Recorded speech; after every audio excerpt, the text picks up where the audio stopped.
हम किशोरी झा अहाँ सब गोटाके प्रणाम करै छी और अपन यूट्यूब चैनल किशोरी झा मैथिल पर स्वागत करै छी। आइ हम एकटा महादेवक स्तुति रुद्राष्टकम लऽ कऽ आयल छी। यदि नीक लागत तऽ हमर चैनलके सब्सक्राइब और लाइक जरूर करब। तऽ सुनै जाउ।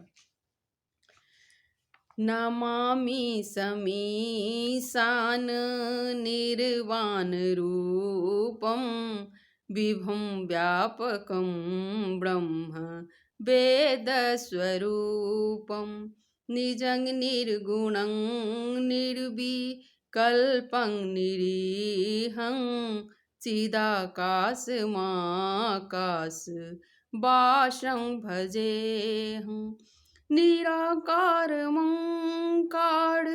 मूलं तुरीहं गिराज्ञानगोथितमीशं गिरीशं करालं महाकाल कालं कृपालं गुनाहगार संसार पारं नतोऽहं तुषारादृशं काशगौरं गम्भीरं मनोभूतकोटिप्रभाश्रीशरीरं स्फुरन्मौलिकल्लोलिनी चारुगङ्गा लसद्भालबालेन्दु कण्ठे भुजङ्गा चलत्कुण्डलं भ्रूषु नेत्रं विशालं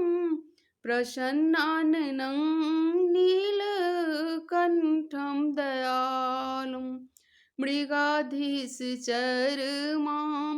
वरन्मुण्डमालं प्रियं शङ्करं सर्वनाथं भजामि प्रचण्डं प्रकृष्टं प्रगल्भं परेशं अखण्डं अजं भानुकोटिप्रकाशं त्रयशूलनिर्मूलनं शूलपाणिं भजेऽहं भवानी पतिं भावगम्यं कलातीत कल्याण कल्पान्तकारी सदा सज्जनानंद